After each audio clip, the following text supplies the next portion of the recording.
This is 20 Minutes of Impact from the United States Energy Association Power Sector Podcast, sponsored today by Schneider Electric. I'm Herman K. Trabish. I've covered the power sector since 2006, and I currently report for Utility Dive. In this episode of the podcast, recorded live at Schneider Electric's 2025 Innovation Summit, we're going to talk with Brian Melka, President and CEO of Schneider partner Rehlko. We're going to talk about the diverse portfolio of technologies and tools Rehlko brings to Schneider Electric and get Brian's perspective on the rapidly changing power sector. Brian was appointed Rehlko's President and CEO in May 2024 after an over 25-year career that included serving with industrial equipment provider Kohler as president of its engines division and as group president of its power division. So Brian, Rehlko provides power sector solutions by optimizing system operations, as I understand it. But what does that mean? Break that down for us. What is the scope of business activity and products that Rehlko brings? That's a great question. Thank you, Herman, for having me today. The simplest way to think about what we do is we provide energy resilience. We provide power when the grid doesn't. What does that mean kind of technically? We build generators. That's our core business. We've been in the generator business for over 100 years, started in 1920. In fact, we invented the generator category as it's known today with the first engine-driven electric power plant. And obviously that's evolved tremendously over that 100-year period. But what we do is in a number of different markets and segments, we build off-grid power. If it's baseload power, when you just need a gas-fired power plant for your operation, or you need backup power for hospitals, for commercial industrial buildings, for shopping malls, for hotels like the one we're in today, and of course for data centers to make sure that you have reliable power. It's a safety and security business as much as it is anything else. And has that led you into batteries as backup power at this point? It has. So beyond power generation, we also do power storage, power management, power distribution, products like battery energy storage. Now, we don't build the systems, but we design them, engineer them, install them, maintain them for our customers. We help them integrate them into larger hybrid systems. They may have power generation, meaning generators and battery storage, or we do battery storage for grid support. So where the grid may need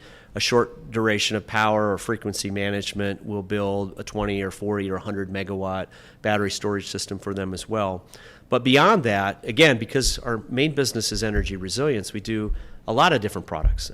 While power generation and generators specifically are our biggest ones, battery storage, hydrogen fuel cells. We have a relationship with for a number of years with Toyota, where we package their on-highway hydrogen fuel cells into stationary fuel cells that could be used in a hydrogen application to provide power for a business or for an end customer like a data center where they need maybe alternative energy.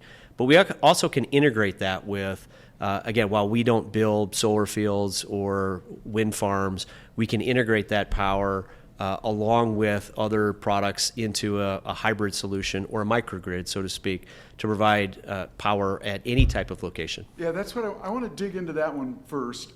There's a couple of questions that I want to ask you, but everybody right now is worried about the challenge of hurriedly meeting the electricity demand from data center growth. Now, there's some questions about that. I just saw this morning that several major utilities have reduced their estimates and are going after people that are doing duplicate data center proposals and so on.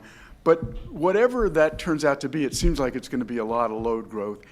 And Rehlko is not talking about the challenges. Rehlko is talking about the solutions for that. One of them is with data centers that want to co-locate generation right at the site. Right. Now, a lot of these terms are getting thrown around with this data center challenge because things that co-location used to mean something very different in the good old days. By that I mean last year.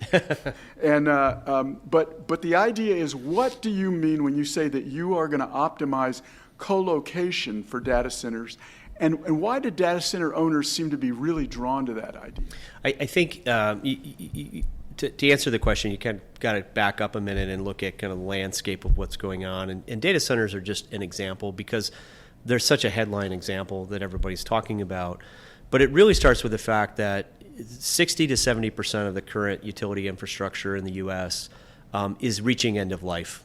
And so even before we get into demand growth, we have a massive supply issue, which is that the infrastructure, not just the power plants, but the distribution, the transformers they're reaching end of life over the next 10 or 15 years. So you have this large build out that has to happen just to support the existing demand. And whether you think data centers and AI are a bubble or not, you have this massive infrastructure build that has to happen just to support what you have today.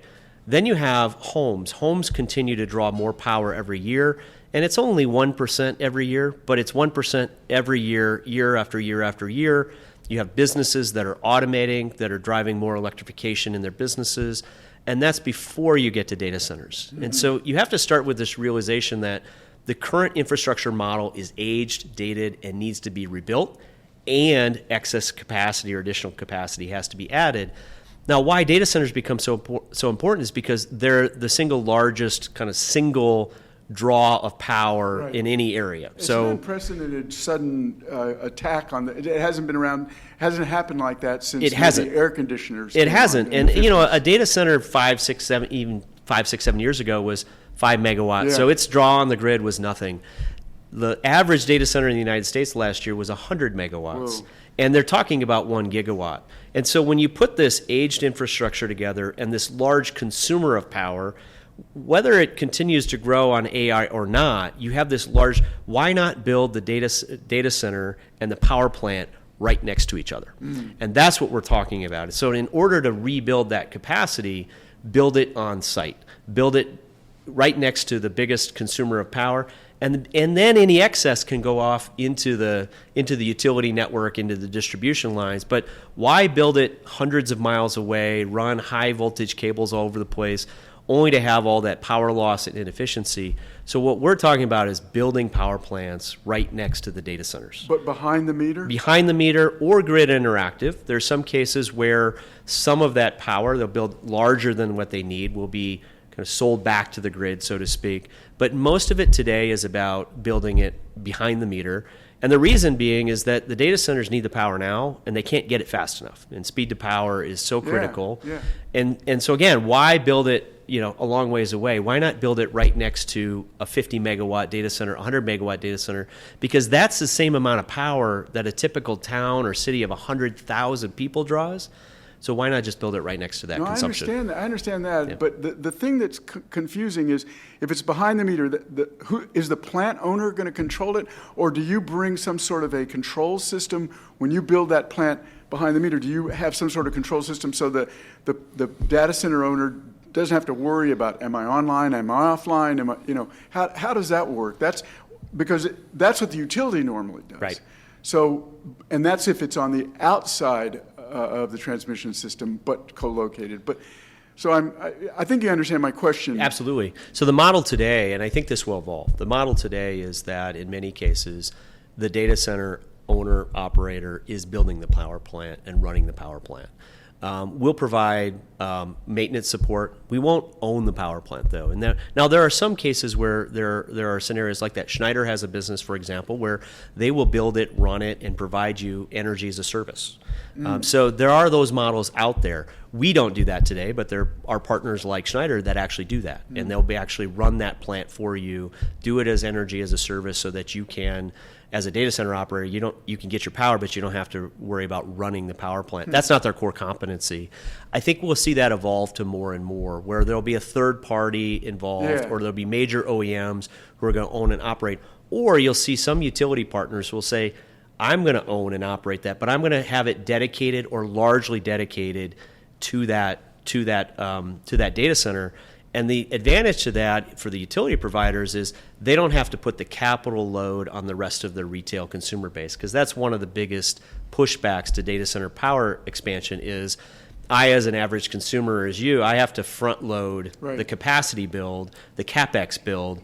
Well, if they build it for the data center specifically, they can move a lot of that capacity cost onto the data center so that you and I as a retail consumer don't have to pay for that. So the model, I do believe, is evolving and will evolve.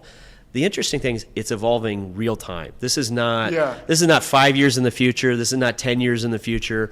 These models are developing and rapidly being deployed now. Like they're happening now, and I think they'll continue to expand that way. Yeah, it's a really good point, Brian. Right. I think that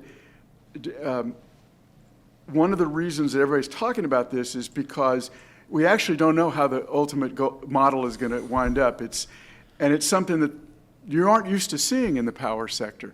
I want to move to one more question. I want to use our time wisely. Rehlko offers another kind of solution for speed to power, which is using customer-owned resources and modular backup devices at the distribution edge. I'm not sure whether you mean by that at the distribution edge is at the data center, because a lot of these customer-owned resources, the distribution system is where people live, not where the data center is, which is a whole different kind of thing. So, but the interesting thing about that is people have been talking about distribution system resources for a long time as a way to back up and reduce peak demands and that sort of thing. Just today I saw that the PJM, probably the most conservative system operator in the country, has increased the capacity value of demand resources from 69% in its last auction to 92% in its newest auction. That's huge. That means that demand resources, customer-owned resources, can be a source of stability for the grid that's almost as great as a nuclear plant. Now, what is your approach to using those demand-side solutions, and am I right to be as impressed by this news as I am? I think you should. This isn't new for us. We've been doing these types of projects for 35 years through our EPC arm we call Clark Energy. UK is a great market for this that we've done in the past. So we build gas peaking plants. These are owned and operated and with the whole purpose of providing grid stability. So the UK, which is about 70% wind power, which is great. Yeah. It's a very efficient way of producing power as long as the wind is blowing.